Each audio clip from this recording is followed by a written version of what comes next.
Hello everyone, my self Divya Jain और आज हम देखने वाले हैं स्टैंडर्ड 7th का यूनिट 1, जिसके अंदर हम बात करेंगे how nutrients are replenished in the soil. मतलब कि न्यूट्रिएंट्स जो है वो सॉइल के अंदर कैसे होते हैं और कौन कौन से न्यूट्रिएंट्स सॉइल में से मिलते हैं।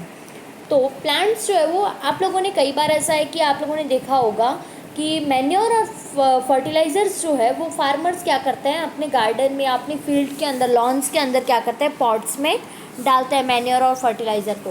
तो आप लोगों ने देखा है कि वो क्यों करते हैं ऐसा, क्योंकि जो मैन्योर और फर्टिलाइज़र है उनके अंदर क्या होता है कि उनके अंदर highest amount of nutrients present होते हैं। तो चलिए अब हम देखते हैं टेक्स्ट बुक के हिसाब से। Have you seen farmers spreading manure और फर्टिलाइज़र इन द फील्ड और gardens using them in a lawns और इन अ पॉट्स। मतलब कि आप लोगों ने देखा होगा कि गार्डन्स और लॉन्स में फार्मर्स को फर्टिलाइजर्स ऐड करते हुए। Do you know why this is done? आप लोगों को पता है कि ऐसा क्यों होता है? क्योंकि उसमें हाईएस्ट अमाउंट ऑफ न्यूट्रिएंट्स होते हैं जो प्लांट्स के लिए इम्पॉर्टेंट है। You learn that plants absorb the minerals and nutrients from the soil. आप लोगों ने पढ़ा है कि प्लांट्स जो है वो क्या करते हैं, मिनरल्स और न्यूट्रिएंट्स को एब्जॉर्ब करते हैं सॉइल में से। So their amount in the soil keep on declining.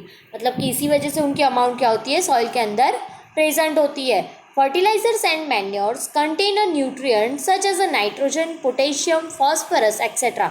मतलब कि जो फर्टिलाइजर्स है मैन्योर में वो क्या कंटेन करते हैं, तो वो कंटेन करते हैं ऐसे न्यूट्रिएंट्स को जिनके, मतलब कि फर्टिलाइजर और मैन्योर के अंदर कौन कौन से न्यूट्रिएंट्स होते हैं। तो टोटल डियर स्टूडेंट्स, प्लांट्स को ग्रो करने के लिए टोटल 16 न्यूट्रिएंट्स की रिक्वायरमेंट होती है, जहाँ पे सॉइल में से उनको 13 न्यूट्रिएंट्स मिलते हैं। जिनके अंदर कौन कौन से न्यूट्रिएंट्स आते हैं, तो उनके अंदर न्यूट्रिएंट्स यहाँ पे आपको 3 या 4 नाम दिए हैं, बाकी टोटल न्यूट्रिएंट्स मैं आपको बता रही हूँ, जहाँ पे nitrogen, phosphorus, potassium, calcium, magnesium और सल्फर जिनकी हाईएस्ट रिक्वायरमेंट प्लांट्स को होती है वो आते हैं। और उसके बाद में जो लो रिक्वायरमेंट वाले न्यूट्रिएंट्स हैं वो होते हैं सॉइल में। तो वो कौन से? Zinc, copper, molybdenum, chlorine, iron, manganese और बोरॉन।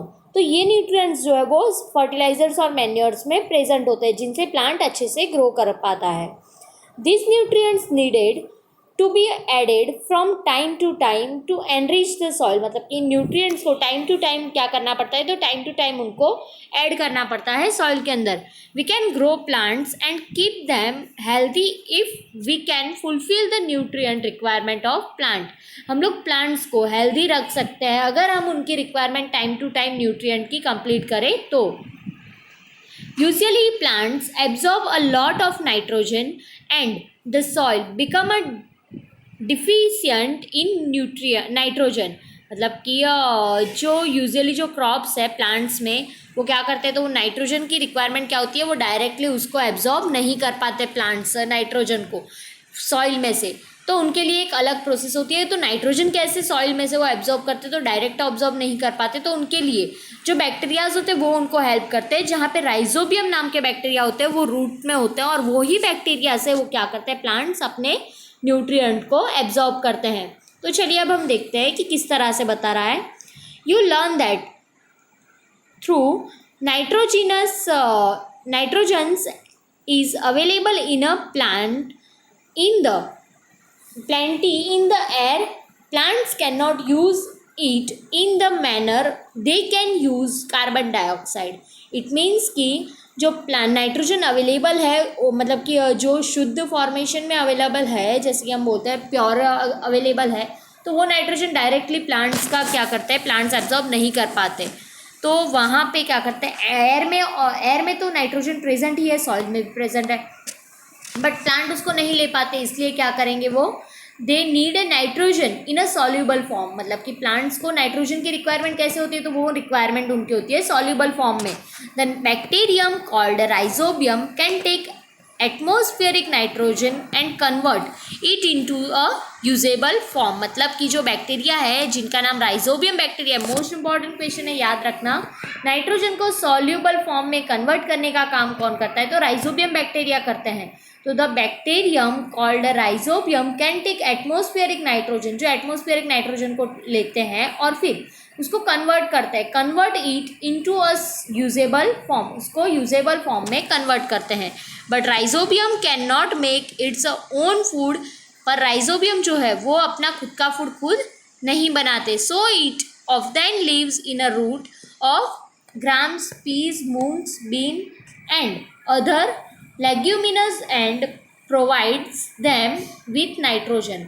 मतलब कि जो लेग्यूमिनस जो प्लांट्स होते हैं जैसे कि पी है, ग्राम्स है, मूंग है, बीन्स है, तो इन सब की जो रूट होते हैं उन रूट में राइजोबियम बैक्टीरिया क्या करते हैं, वहाँ पे रहते हैं। और प्लांट्स में से वो क्या करते हैं, तो प्लांट्स में से वो अपना फूड ऑब्टेन करते हैं और प्लांट्स को रिटर्न में क्या देते हैं, तो रिटर्न में वो नाइट्रोजन प्रोवाइड करता है सॉल्युबल फॉर्म में। In return the plants provide, मतलब कि जो राइजोबियम बैक्टीरिया प्लांट्स को नाइट्रोजन प्रोवाइड करते हैं, तो वहाँ पे प्लांट्स उनको क्या प्रोवाइड करते हैं, वो बात हो रही है कि in return the plants provide the food and shelter. Plants जो है वो फूड देते हैं राइजोबियम बैक्टीरिया को और रहने के लिए शेल्टर देते हैं अपने रूट्स टू द बैक्टीरिया।